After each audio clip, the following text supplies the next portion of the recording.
What's going on, guys? In this video, I've got 5 tips for you to make sure that you never run out of things to say in conversation. These will be huge for making sure that your social life goes well and you avoid all those awkward pauses and silences that we all hate to go through. Now, before we get into that, my name is Keefe. I made this channel to help men create their ideal lives through self-mastery. Be sure to hit the subscribe button and bell icon so you don't miss any new videos. And let's get straight into it. All right, guys, so the first tip I've got here is to ask people how they feel about something. Now, the reason you should do this is because when you ask someone about how they feel about something, it demands more of a response than a yes or no type of response. This is an open-ended question, so you get more of an elaborated response.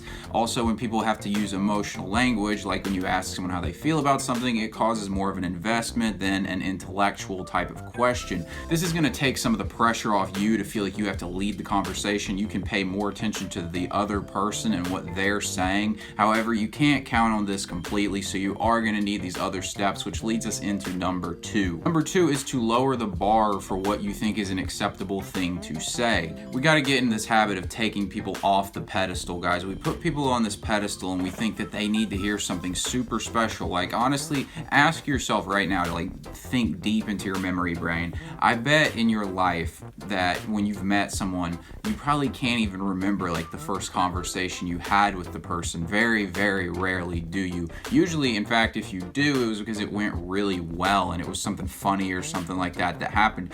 I mean, honestly, no conversation starter usually goes so bad that you remember it at any length of time later. I mean, maybe it went awkwardly, but you forgot about it, and so it's okay. So we need to take people off the pedestal, lower the bar for the acceptable things we think we can say. And here's the thing, guys, needing the perfect thing to say comes from the approval-seeking paradigm. You feel like you can't say whatever's on your heart. You need to say something that they'll like, and that's just approval seeking. It's low value, it's unattractive, and the other person doesn't expect you to do that. They want you to have a good conversation with them. They're in the same spot as you, and they want to have a good conversation, have a connection, and enjoy themselves. All right, guys, the third one is to focus on how you're feeling rather than on what you're saying. Now, the reason this is super important is because feelings have more to do with what you communicate than what you actually say. I believe it's 10 to 20% at most of what you communicate to a person is actually through what you say. Most of it is through body language or through the tone of your voice, and this is going to be determined by how you feel. So if you feel stifled, you feel uncomfortable, you feel nervous, things like that, it's going to resonate no matter what you say. So if you say just this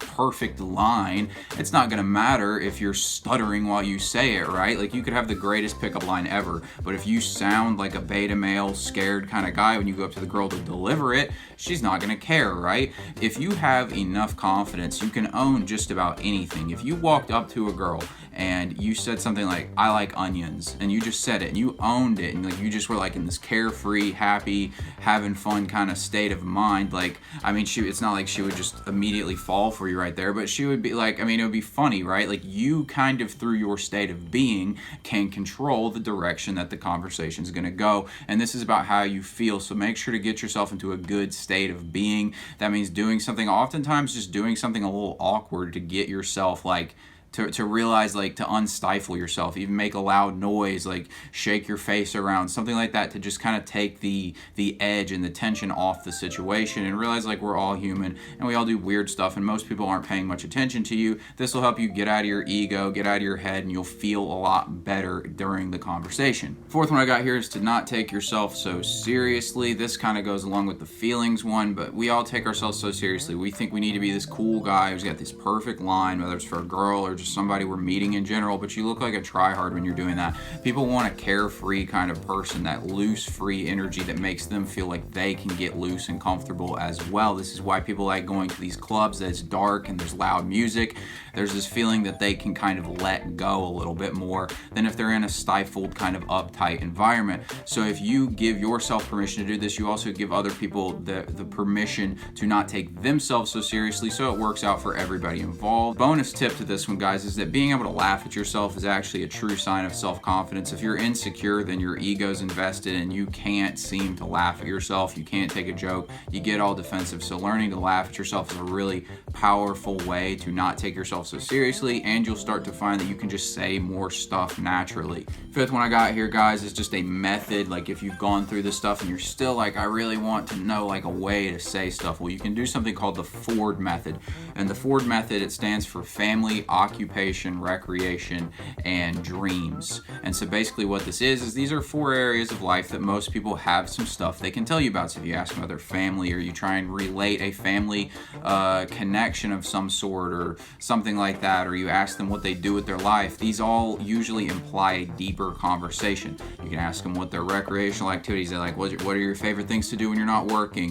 Where do you want to be in 5 years? Like, I mean, do it in a natural way. But if you kind of use these 4 areas, family, occupation, recreation, and dreams, you will usually be able to elicit a pretty deep conversation and connect, because we all usually have those in common. Everybody's got a family, most people have dreams, most people have an occupation, and most people have recreational activities. So you can usually find a way to connect on one of those 4.